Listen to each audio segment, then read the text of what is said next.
Talk about the trouble with schools comparing President Trump to Hitler and Mussolini, apparently. It happened inside one high school classroom in Saratoga Springs, New York. And our next guests say they've had enough of those kinds of politically motivated lessons. Joining us right now are Julie Tellstone and Marnie Messett.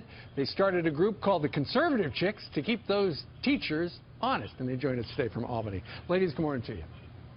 Thank you for having us. All right, Julie and Marnie, how did you first hear that apparently one of the teachers, through a PowerPoint presentation or something like that, was comparing Donald Trump to Hitler and Mussolini?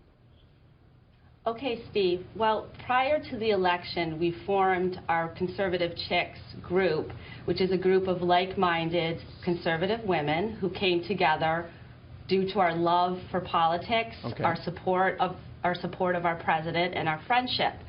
And what grew out of our group was a group acting as advocates for both students and parents who are dealing on a daily basis with the political liberal indoctrination that's going on in our school system.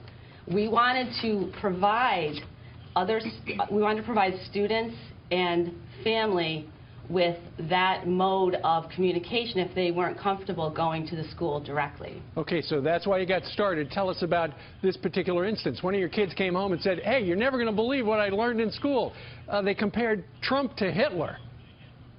Yes, actually I received an anonymous email with the link to the website, which I immediately this is a public school district website and I immediately sent this to our school district, the Board of Education, for their review. And Marnie, you had a child in that class, right? Yes, well, it was more than one class because it was a school-wide presentation. It was held by different classrooms, but my child did sit through one of the presentations, yes. Well, you know what? The superintendent defended the lesson. He said teaching about fascism as a political movement in the context of World War II is part of the curriculum. And then when asked about how Donald Trump factors into World War II, the guy had no answer. So you look in at this, it does look like indoctrination to some. Is that how you see this?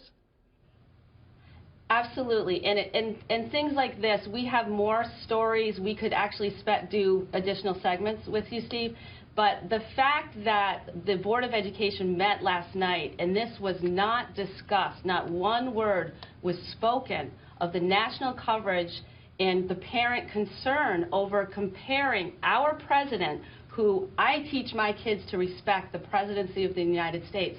Not one word was spoken about comparing our president to brutal dictators who were responsible for killing millions of innocent people. Julie and Marnie, that's not okay. I got a feeling after this segment where you're on worldwide television, I got a feeling they're going to be talking about it later today in your school district.